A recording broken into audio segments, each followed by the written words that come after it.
We are right now at 2 minutes 24 seconds. Device is getting really hot.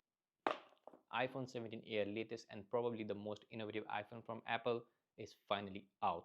And in this video, we will be unboxing the device and testing it out in real life for its battery life and performance. So without any further delay, let's get started. Starting with the unboxing, it is a typical Apple unboxing, though the box is thinner if you compare it with the iPhone 17 Pro. So this was my reaction holding the device for the first time.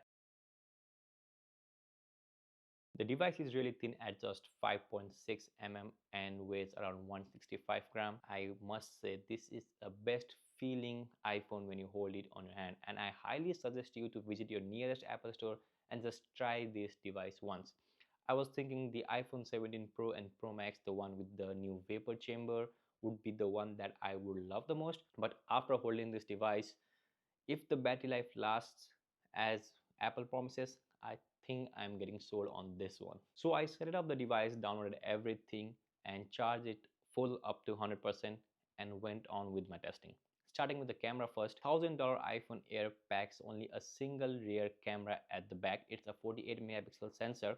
It can still record 4K video up to 60 fps, though you don't get ProRes video recording or 4K at 120 fps in this thin and light body. Along with that, the front gets the 18 megapixel center stage camera. It's common in all of the three different iPhone that we got this year.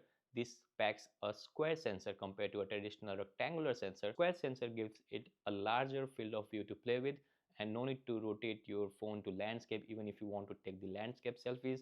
And along with that, even during FaceTime, it supports center stage that was common from last few years in Apple iPads and the MacBook. So you will get larger field of view and the camera switches automatically. We are with our iPhone Air in this beautiful sunny day here at Texas. It's 90-degree outside right now.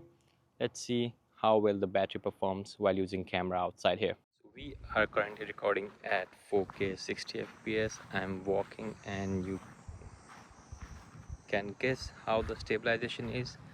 It's a bit windy right now, so I don't know how the audio quality is. Let me know in the comment section below. We are right now at 2 minutes 24 seconds and the device is getting really hot.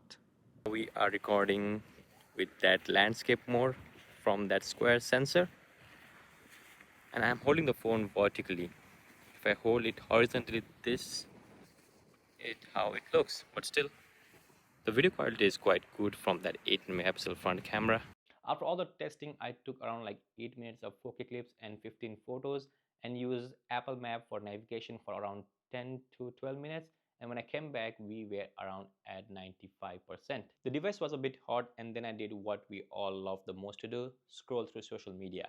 Just to simulate a real life use, it helped the device to cool down, and with 20 minutes of social media, we were down to 91%, and this was the perfect time to try out a 1 hour Netflix streaming test. So at the front you get a 6.5-inch OLED display. It supports 120 Hz or ProMotion in Apple terms. So this is a similar display that you get in any other iPhone this year. This can go up to 120 Hz, and talking about the brightness, it can go up to 3000 nits, and it also supports always on display. After the 1 hour of Netflix streaming, we were down at 85% at this time, and then I went to FaceTime.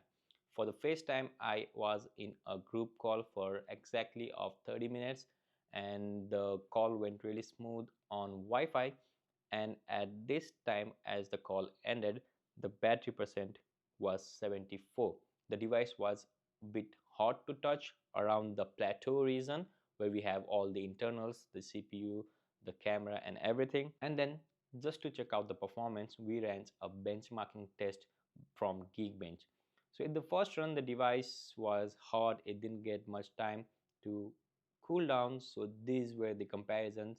I even compared it with the iPhone 17 Pro, which is also running the A19 Pro chip, the same one that you get in the iPhone Air. Though iPhone Air has a bend down chip, it has one GPU core less than the iPhone 17 Pro. So I thought this might not be a fair comparison, so I kept both the devices into the refrigerator for around like 5 minutes. Both the devices cooled down, and then I again ran the benchmark, and this time iPhone Air performed really good. The score were similar to the iPhone Pro when we ran the test for the first time, but iPhone Pro didn't get that benefit running the benchmark after cooling both the devices down. So right now I am at 64%. So this was a quick rundown of all the apps or most used app, and I was trying to simulate the real life use case of iPhone 17 Air. Though this is not a thorough test, I will be doing a detailed battery comparison of this device along with the iPhone 17 Pro and also a full review. So do subscribe the channel for that, and if you have any question and queries about the iPhone Air, do let me know in the comment section below. And thank you for watching this video, and I will catch you all in my next video.